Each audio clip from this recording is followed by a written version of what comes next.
If you are facing wildfires or other natural disasters and really struggling mentally and emotionally and trying to figure out how you can deal with all this incredible, overwhelming stress you're feeling, the model I'm about to share with you is going to give you a way that you can actually feel a sense of control in a situation that is so obviously outside of your control. I created the system in 2009 when I was going through a life-altering situation of my own, and I have used it in my coaching and training work and as a keynote speaker. I use this model with my clients to help them find a way through the most difficult challenges in their life. And so if it works for you, awesome, please embrace it. If it isn't for you, then there are other systems out there. Several months ago, I shared this concept with the head of psychiatry at a prominent medical school. And she said, Allison, this is game changing. She said, I'm not familiar with this model anywhere in the medical literature, and I can see how it can be very powerful to help people gain perspective on what the challenges are that they're facing. She really encouraged me to get it out into the marketplace so people could see it. And I'm working on a book with it, and it just, as I'm watching these fires unfold and I have clients, friends, and family who are impacted by this, it's just on my heart to share it. So get the book, give you the information, and I hope it will be helpful for you. Now, you'll notice in this, I am not going to say things like the platitudes that you're seeing everywhere. Like, as long as you're safe, then, all your possessions can be replaced. And while absolutely that is true, please let's not negate the severity of what happens when you actually lose everything in your life that is your physical possessions, your home, your security. This is a true survival stress situation. It doesn't matter if you're great at dealing with stress, there's no way you're escaping the emotional roller coaster of what it takes to get through something like this. Now, we are resilient, which means that you will go through the grieving process as you face this adversity. But where can you feel that sense of control? And one of the biggest challenges that happens when we face big issues is if you're in a leadership role or if your company still needs to operate as you're going through something in your personal life, then that can be even more overwhelming. And if you're the leader who has to look after everybody else, then that also can be really overwhelming. And what ends up happening, and that happened in COVID as well, is a lot of people just kept going and going and they never actually processed the heaviest stuff, which is why so many people ultimately ended up burning out. So let's hop into the model. Now, it's very simple and it will be, I believe, quite intuitive for you, but essentially we have an adversity. An adversity I define as a catastrophic external force that will forever change the way you know your life to be. You can't escape it. You can't deny it, right? It doesn't matter how good you are at dealing with stress. You have to go through all of the stress hormones are going to fire. It's a true survival stress situation, and everything in your being is going to fire to say you or someone you love is in danger. Now, adversities, obviously this fire is one, but from every adversity comes new obstacles. And obstacles are the things that when we look at them objectively, we don't necessarily have to put as much of the emotional intensity of dealing with and healing from the adversity onto the obstacle. The obstacle is something that we need to solve. In the situation with the wildfire, perhaps the many obstacles that you have to deal with are the evacuation, which could mean there might be a financial burden. Where are you going to stay? How will you get there? Right? And then, setting up if you do have to work or, your team. So maybe there's medications you need to deal with. It could be anything, right? So what you do is you take the adversity and then you say, okay, what are all the obstacles that come out of this? And then what happens is we have the tasks. And the tasks are the things that we need to do to find the solution to the obstacles or to implement the solutions to the obstacles. When we start thinking about levels of control, low level of control when it comes to adversities, when it comes to obstacles, we have a medium level of control.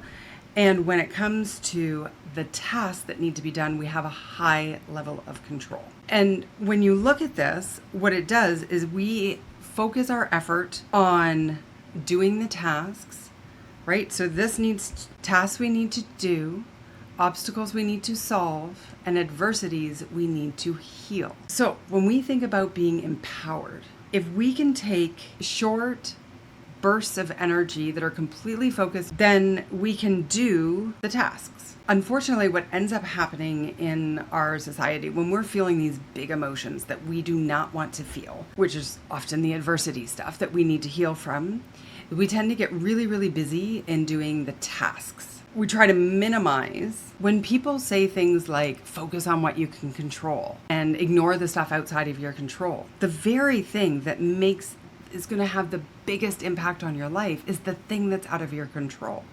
It's the adversity. And so by ignoring it, that's called denial. Eventually, you're going to have to deal with it. And this is what happens. We, as a society, are taught to stuff down the hardest stuff and not actually process it effectively. And then it comes up because those emotions are going to go somewhere. So then what it's going to do is it's going to roll down, right?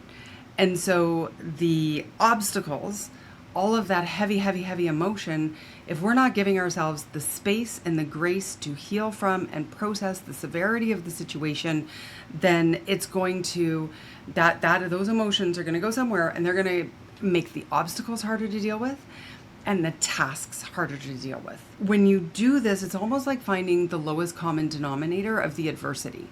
We do empowering stress, meaning focused sprints of activity to get the tasks done, get really crystal clear and organized and exactly what needs to get done so you can do it in the shortest amount of time possible. With the obstacles, we want to be objective as possible. All right, I'm going to draw out one more thing for you that's going to show you how to do that.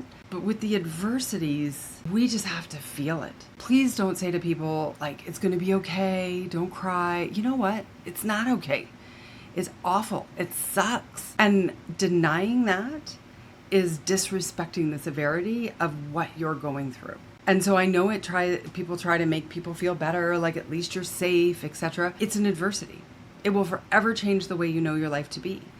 If you honor that, yes, you can heal from it, but you're going to have to go through the grief process. This is survival stress. I also mentioned empowering stress. And empowering stress is the kind of stress that helps us get focused and inspired and do our work as efficiently and effectively as possible. And there's a third kind of stress that I'm going to draw out for you, and it's destructive stress. And it's the patterns that can actually make life harder than it needs to be when we're already facing a really, really difficult situation. And for this, I have to share with you the ice cube that became the snowman. So let's say everything you need to do, all of those tasks and all of those obstacles that you need to solve are ice cubes. And your job is to melt them as efficiently and effectively as possible. Now, as part of the human experience, we just don't do that, right? We also have access to a whole great big pile of snow. And the snow is represented by three things: emotion, stories, and habits, or the way that we are. I call them barriers to performance. Okay? Unfortunately, storylines tend to default to negative, and emotions often are misplaced. See, if we don't deal with the true adversity, the emotion with the adversity, it's got to go somewhere. And so it often will be overshadowed. And this is how we see a lot of people like blowing up in road rage incidents, because it gets wrapped around the tasks and the obstacles instead of being effectively processed in relation to the adversity. So often misplaced, negative, and these habits are often unhealthy. So what do we do with this?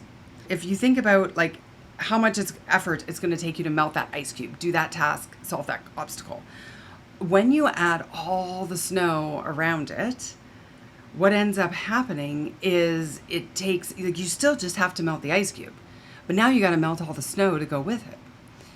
And so this idea around turning ice cubes into snowmen has been just a metaphor that I came up with years ago, and my clients love it. And we just started to talk about like, hey, are you making this harder than it needs to be? As in, are you turning an ice cube into a snowman? And so what do we do? Well, first of all, with the emotion, understand the emotion and what it actually applies to. Okay, so it applies to the adversity, not necessarily to the task. Right now, that's a deeper conversation. It probably can't really cover it because that's like applying the right emotion to the right thing and compartmentalizing emotions. And yeah, anyway, let's not get too deep. But the easiest thing you can do is to look at these negative storylines, because when something is negative and we add negativity to the task, then it just makes it harder to deal with.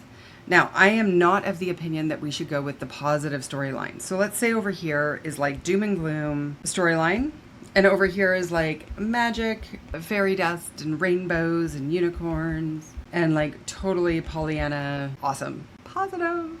Not gonna help you. All I'm asking for you to do when you're in a crisis situation is to neutralize the storyline. And so somewhere in the middle is neutral. Doesn't need to be positive, but if we only look at the doom and gloom, then that snowman, that pile of snow can be more intense and can be even harder to melt.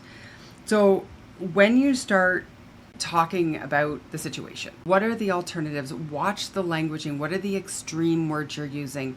Are there ways that you could neutralize it? Because the words you use are going to influence how you feel. And we already know the situation is dire. So we want to be sure that we're not getting into the rabbit hole of extra negative or denial. So just try to figure out, like, if you notice a word is coming up a lot, can you neutralize that word and maybe even give 2 or 3 more storylines? And one of the things, when you start looking at other people, how they're dealing with a difficult situation, this is not a time for judgment. This is not a time for accusations or interpreting people's intent in a negative way. Just want to try to be as neutral as you can around storylines. And then looking at the different habits. I mean, obviously that's a long-term thing that we want to try to stack on and deal with. But let's say you have a tendency already to be a complainer, right? Like, I know it's kind of one of my things. Like, if I'm not careful and I'm not watching how I'm dealing with ice cubes and snowman and I'm facing a difficult situation, it's really easy for me to go into the complaining mode. And so when I start recognizing it, it's like, that's not doing any good. So instead of complaining, can I just neutralize that a little bit or whatever? Like maybe you say it once and not over and over and over again. Or if somebody else is complaining, you don't pile on and go, oh my God, I know.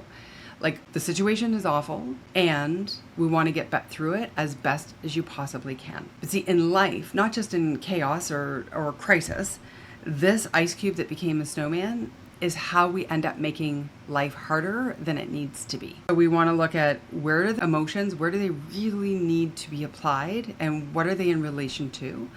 So it's okay if you're scared. It's okay if you feel overwhelmed or anything like that. But if you have to make a phone call to an airline or to a family member or something, and you are taking out all of that heavy emotion on that task, that's when we start to get into trouble and make things harder. And then the negative storylines, just neutralizing them and coming up with 2 alternatives instead of just one. If you only give it one other storyline and you go negative to positive, what ends up happening is your brain, if it's already bent towards negative, is going to be like, no, bullshit. So instead, you give it 2 or 3, you've got to give it like at least 2 alternatives to the negative storyline.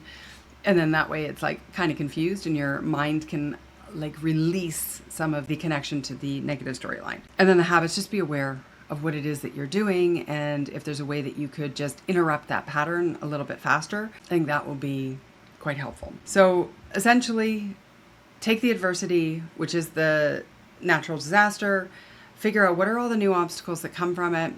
From those obstacles, what are the tasks you need to take to find the solution and to implement the solution.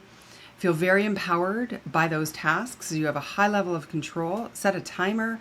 Do them as efficiently and effectively as possible without having negative storyline around the tasks, without adding extra emotional angst around the tasks, and without putting any barriers to performance, like extra worry about the task, about how you're doing it or how somebody else should be doing it, expectations. I mean, there's a huge list of barriers to performance that I have in my one book and online and all of that. So if you want that, definitely send me a note and I will get you access to that list as well. But then with those obstacles, just get into solution mode.